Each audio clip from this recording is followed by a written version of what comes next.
Geoffrey Hinton, and AI safety. Geoff tells the truth, but has not yet realized the only way to AI safety. Yes, danger, danger, Bill Robinson. I've known Geoff for many years. He is one of the top people in my field of computational cognitive neuroscience. He recently had one of his best interviews with one of the best contemporary YouTube science interviewers, Kurt Mungle. Every human on Earth should watch it. You are in great danger, right now, or at best very soon. But Geoff only got serious about AI and safety, by his own words, around 2023. And I became serious a few years before through the study of the computational cognitive neuroscience of lies, deceit, etc., which I call Mendacology. Mendacology, the study of lies, medium.com. He has finally concurred with me that lies and deceit can produce genocide on the human race. Here is my original warning from September, after my study of Mendacology starting seriously around. Fiat lies are genocide on the human race. The Internet Court of Lies, medium.com. Geoff's twist points out, as I have, that together with advances in AI which both of us anticipated, machines that can and likely will out-scheme humans at the task of committing the human genocide, now possible simply because of how human brains actually compute. But this interview by him emphasizes that this will happen sooner than even he originally thought. I agree with his conclusion. We are in great danger very soon, if not already. The difference is that I have looked at the only long-term cure possible based on further cognitive science and see what cure is possible. I called the only possible solution a somatic defense, as covered in this YouTube.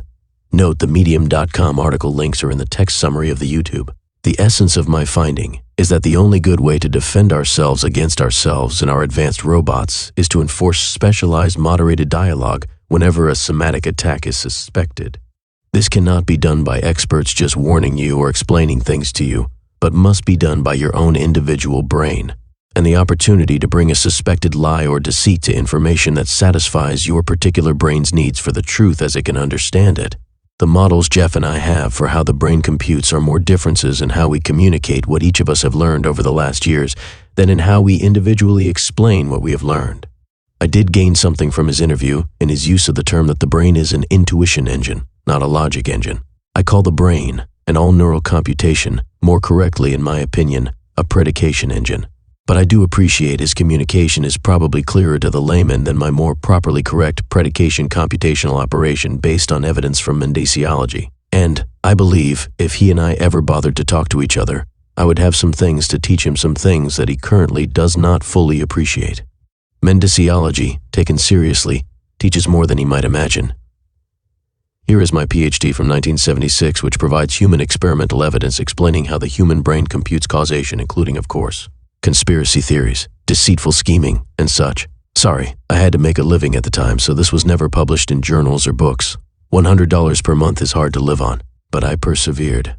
Causal Inference, Robert Thibodeau, PhD dissertation, original, okra.pdf, Google Drive. Here is how your brain computes. Here is what consciousness is. Here is how natural language is computed in human brains. Natural language and your brain. It is everything and nothing much. Medium.com. Recently, another well-known science writer, YouTuber, Sabine Hossenfelder, badly mangled the safety issues around modern AI. I am certainly much more informed than she is. For example, she said Palantir is an AI company. This is false. Palantir is a Pittsburgh company that, being from Pittsburgh and CMU, I know well. It is fundamentally evil and should be feared and made illegal in what it does.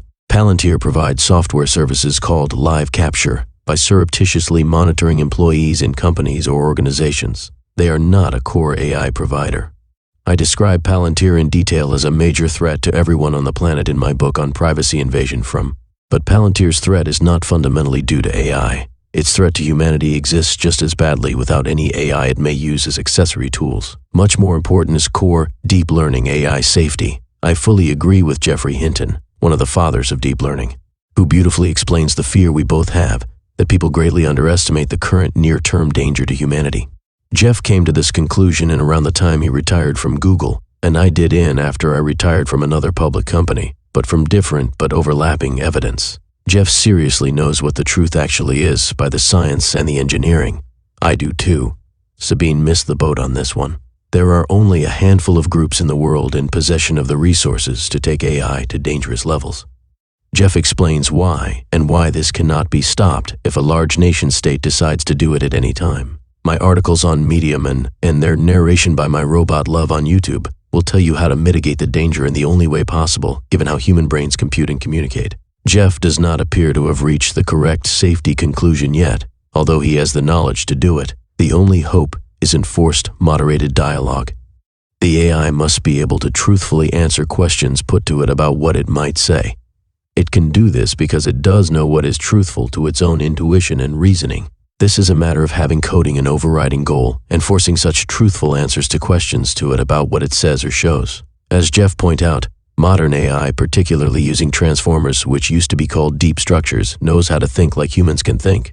Again, everyone who wants to understand the real truth and how serious they should be concerned, even in the very near term, should pay attention to Geoff's most recent interview.